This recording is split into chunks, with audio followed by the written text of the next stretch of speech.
Hello friends, welcome back to my channel.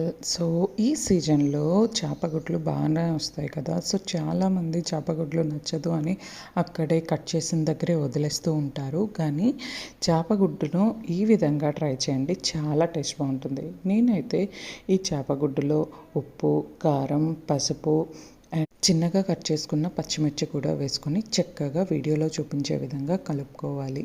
So ఈ విధంగా కలుపుకోవడం వల్ల ఏదైతే మసాలా వేసామో అండ్ మిర్చి ఫ్లేవర్ అన్నీ చక్కగా ఆ గుడ్లకు తగులుతుంది. ఇంకా అంతే, ప్యాన్లో కొంచెం ఆయిల్ పోసుకొని చక్కగా వేడైన తర్వాత ఇది ఆమ్లెట్ లాగా వేసుకోవడమే.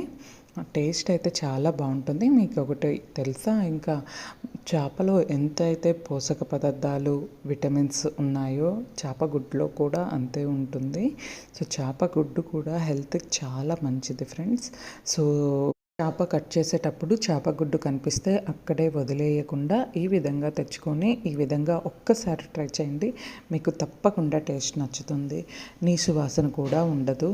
ఐ హోప్ ఈ వీడియో మీకు నచ్చింది అనుకుంటున్నాను. Thank you for watching my video. Please like it, share it and comment it. ఒక్కసారి మీరు కూడా ట్రై చేసి ఏ విధంగా కుదిరిందో నాకు చెప్పండి. Thank you.